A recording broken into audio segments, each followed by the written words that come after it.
واقعہ کربلا اس سے ریلیٹڈ نہیں ہے کہ جی ان کے اوپر پانی بند ہو گیا، ان کے اوپر ظلم ہوا، کتنے بندے شہید ہوئے، یہ سیکنڈری چیز ہے. اصل چیز ہے کربلا ہوئی کیوں نبی علیہ السلام کی محنت کو 50 سال کے اندر اس لیول تک پہنچا دیا گیا کہ ہزاروں صحابہ زندہ ہیں اور نبی صلی اللہ علیہ وآلہ وسلم کی پوری اولاد ذبح کر دی جاتی ہے. ہم تو یہ کہہ نہیں رہے کہ کیسے ذبح کیا انہوں نے، آری چلائی تھی یا تلوار چلائی تھی، یہ تو واقعہ کربلا تو سب کو پتہ ہے، ان کی شہادت بھی سب کو پتہ ہے. جامعہ ترمذی میں حدیث ہے حسن و حسین جنتی نوجوانوں کے سردار ہیں اور ان کی والدہ جو ہے وہ جنتی عورتوں کی سردار ہیں. اور المستدل حاکم میں حدیث ہے حسن و حسین جنتی نوجوانوں کے سردار ہیں اور ان کے والد ان سے بھی بہتر ہیں. تو یہ تو ڈیفینٹ حدیثیں ہیں، یہ تاریخ تو نہیں ہے، نبی علیہ السلام کے فرامین ہیں. تو ان کی موجودگی میں ان کے ساتھ یہ کچھ کیا جائے تو ہم نٹی گریٹیز میں نہیں پڑھتے، ہم اس تھیم کے اوپر کہ یہ کون سی چیز تھی جس نے خلافت راشدہ کو ملوکیت میں بدل دیا، ہم اس تھیم کے اوپر بات کرتے ہیں. ہم کہتے ہیں چھوڑ دیں، بندے ہندے چھوڑیں. الٹیمیٹلی کیا نکلا ہے، کس کی وجہ سے ہوا ہے، وہ تو احادیث کی کتابوں میں موجود ہے. ہم کب کہہ رہے ہیں خفیہ کیمرے لگا گئے جی کس نے گولی پہلا تیر کس نے چلایا، یہ وہ ہم تو بتا رہے کس کے دور حکومت میں ہوا اور ان کا اپنا کردار کیا تھا، اس کو کس طریقے سے لا کے تخت پہ بٹھایا گیا. وہ ساری کی ساری چیزیں تو سامنے ہیں، وہ تاریخ کی کتابیں نہیں ہیں، حدیث کی کتابیں ہیں. اگر آپ کہتے ہیں کہ بخاری مسلم سے ہم نے صرف رفع الیدین کی حدیثیں لینی ہیں یا ایمانیات کی حدیثیں لینی ہیں اور باقی جو بخاری اور مسلم میں آل امیہ کی بدماشیوں کو ننگا کیا گیا ہے وہ ہم نے نہیں لینی ہے، تو سر پھر آپ اپنے آپ کو کلیئر کٹ، پھر ہم آپ سے واقعہ کربلا نہیں ڈسکس کریں گے، حجیت حدیث پہ بات کریں گے. آپ کو اپنے آپ کو منکرین حدیث کہنا پڑے گا. یہ آپ اسکروٹنگ کیسے کریں گے؟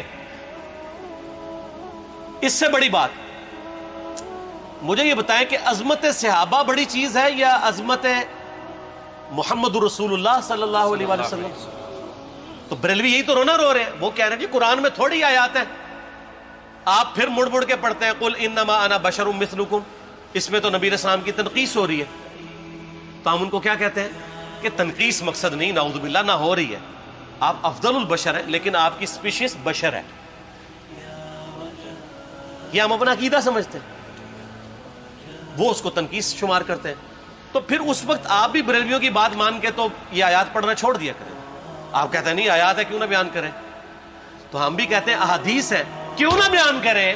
کہ صحیح بخاری میں حدیث ہے 2812 عمار کو ایک باغی جماعت قتل کرے گی، وہ جماعت دوزخ کی طرف بلا رہی ہوگی اور عمار ان کو اللہ اور جنت کی طرف بلا رہا ہوگا.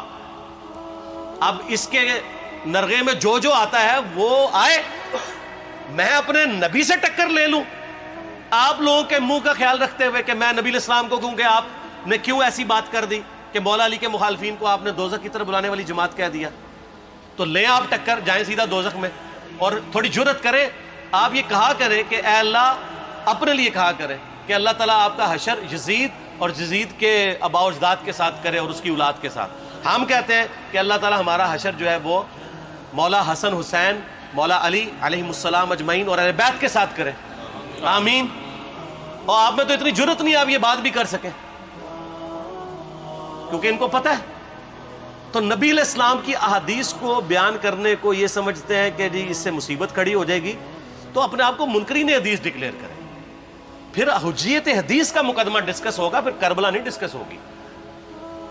اور یہ ٹی وی پہ بھی آ کے مولوی بیٹھے ہوتے ہیں، سنیوں کے بھی شیعوں کے بھی، مڑ مڑ کے جی وہ یزید نے یہ کر دیا. وہ یزید نے کیا کیا ہے یار؟ وہ تو سسٹم کا نمائندہ بن کے آیا جو پیچھے سے خراب تھا. یزید کو لے کے بیٹھے ہیں، یزید یزید یزید یزید. بھائی پیچھے سے معاملہ خراب ہوا.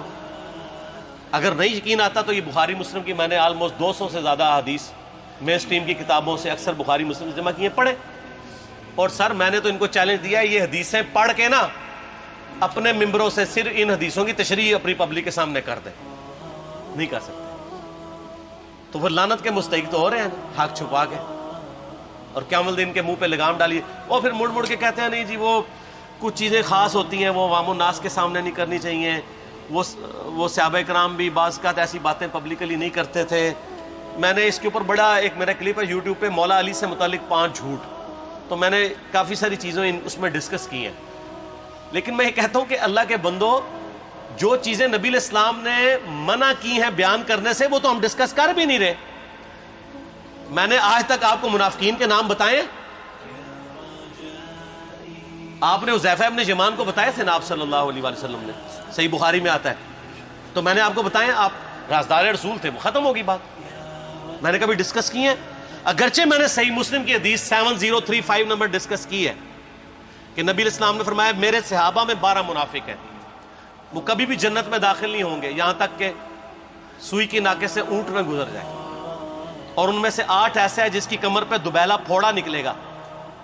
میں نے آج تک آپ کو بتایا کہ کس کس کی کمر پہ دوبیلا پھوڑا نکلا اور اس کی موت اسی پھوڑے میں ہوئی ہے؟ بتایا؟ تو میں تو وہ چیزیں ڈسکس بھی نہیں کر رہا، میں وہ چیزیں ڈسکس کر رہا ہوں جو نبی علیہ السلام نے علامات النبوہ میں بتائی ہیں.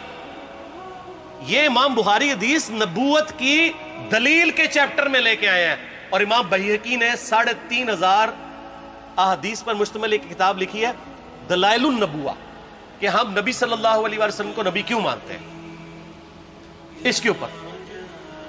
اور اس میں یہ ساری حدیثیں عمار ابن یاسر کے قتل والی لے کے آئے ہیں، بتانے کے لیے کہ دیکھیں ہمارے نبی علیہ السلام کی نبوت کی دلیل ہے کہ آپ نے اپنی وفات کے آلموسٹ 30 سال کے بعد ہونے والے واقعے کو پہلے ہی بتا دیا.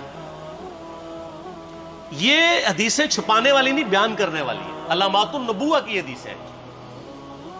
آپ کہتے ہیں چھپائیں. اگر کوئی حدیث دنیا میں نہیں چھپائی جا سکتی نا تو علامات النبوہ والی حدیث ہے، کیونکہ وہ تو نبی صلی اللہ علیہ وسلم کی نبوت کو جسٹیفائی کرتی ہے.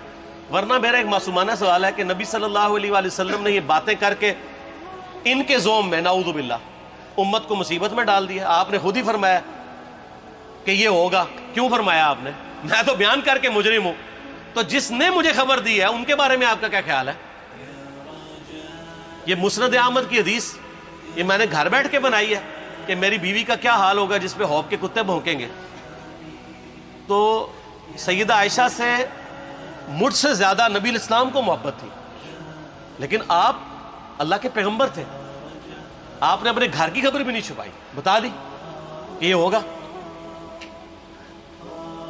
اور اس سے بڑھ کے آپ صحیح بخاری میں دیکھیں عمار ابن یاسر کا خطبہ ہے. میں نے یہ سارا، پریشان نہیں ہونا، یہ ریسرچ پیپر میں سارا کچھ موجود ہے، اور کوئی چیز بھی ایسی نہیں جو اس میں سکپ ہو. صحیح بخاری میں خطبہ ہے کہ عمار ابن یاسر کو مولا علی نے بھیجا کوفے میں. کوفے والے نیوٹرل ہو گئے تھے کیونکہ بصرہ سے سیدہ عائشہ آ رہی تھیں، اور وہاں پہ انہوں نے کہا نہ ہم سیدہ عائشہ کا ساتھ دیں گے نہ مولا علی کا دیں گے. تو عمار ابن یاسر کو تیار کرنے کے لیے، یعنی وہاں کے جو عوام تھی اس قتال کے لیے، مولا علی نے بھیجا. تو سیدنا عمار ابن یاسر نے وہاں پہ کوفے کے منبر پہ خطبہ دیا. بخاری کے الفاظ ہیں، اوپر والی سیڑھی پہ عمار ابن یاسر نے حسن ابن علی کو بٹھایا، حالانکہ حسن ابن علی سے 4 گنا بڑی عمر تھی عمار ابن یاسر کی، 90 پلس ہو چکے ہوئے تھے، 3-4 گنا ان کی عمر تھی. لیکن اہل بیت کا احترام کیا، خود نچلی سیڑھی پہ بیٹھے. بخاری کے الفاظ ہیں کہ اے لوگو اللہ نے تمہیں آزمایا ہے، ایک طرف دنیا اور آخرت میں تمہارے نبی کی بیوی ہے سیدہ عائشہ، دنیا اور آخرت میں، یعنی عزت اپنی جگہ قائم. یہاں لوگ سمجھتے ہیں کسی کی غلطی آ گئی تو پتہ نہیں کیا ہو گیا. وہ یار اس کا مرتبہ اپنی جگہ ہے، غلطی اپنی جگہ ہے، پیغمبر نہیں ہے وہ. اور دوسری طرف علی ابن ابی طالب ہے. اللہ اب دیکھے گا تم عائشہ کی اطاعت کرتے ہو یا اللہ کی. علی کی نہیں، اللہ کی. کیوں؟ یا ایھا الذین آمنوا اطیعوا اللہ واطیعوا الرسول واولی الامر منکم. ان کا اولو الامر مولا علی ہیں، ان کی اطاعت واجب ہے. یہ اللہ نے آزمایا ہے کہ اللہ کی اطاعت کرتے ہو یا عائشہ کی.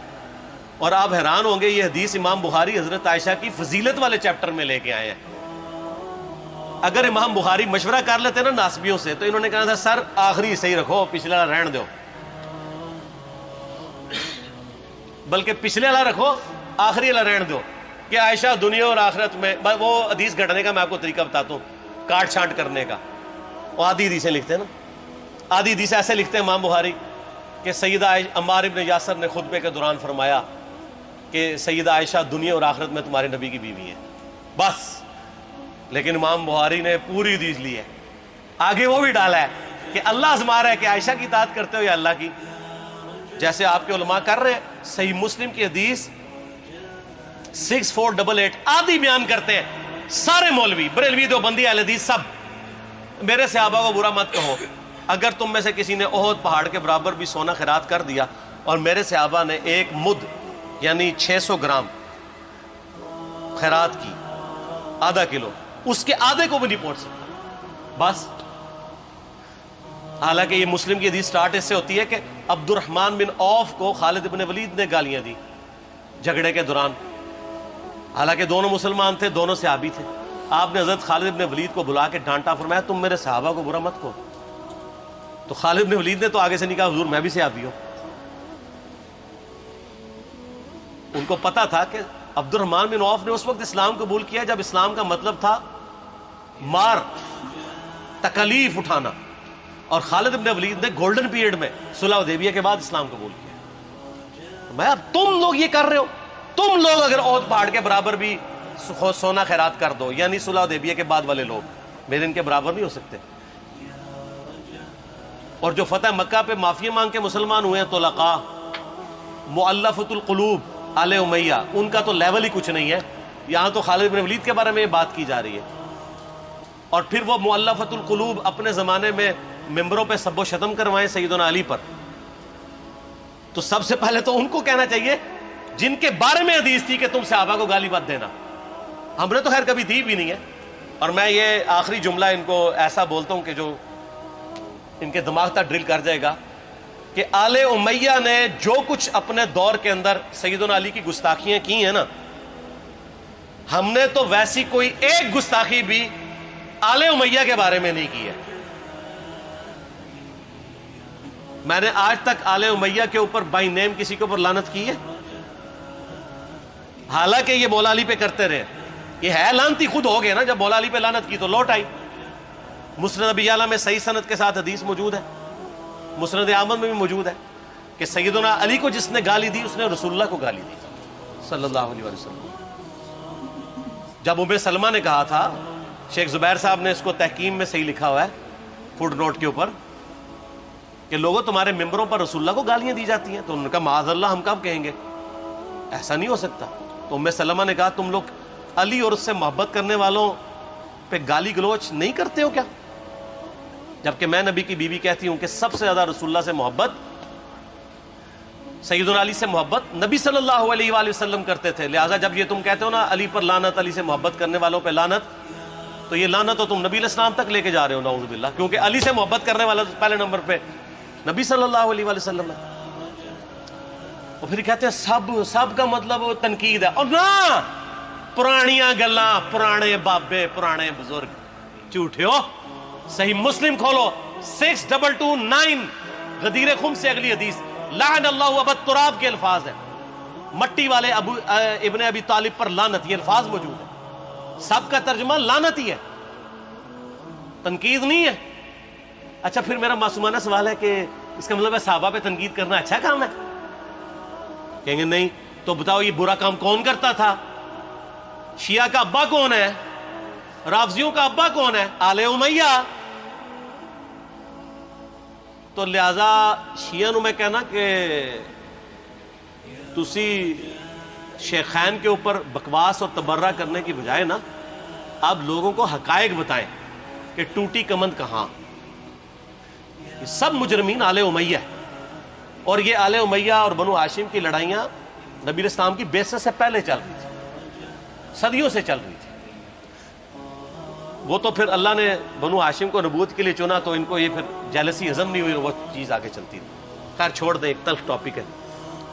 صلاۃ بر محمد و آل محمد، اللہم صلی علی محمد و علی آل محمد. ٹھیک ہوگا.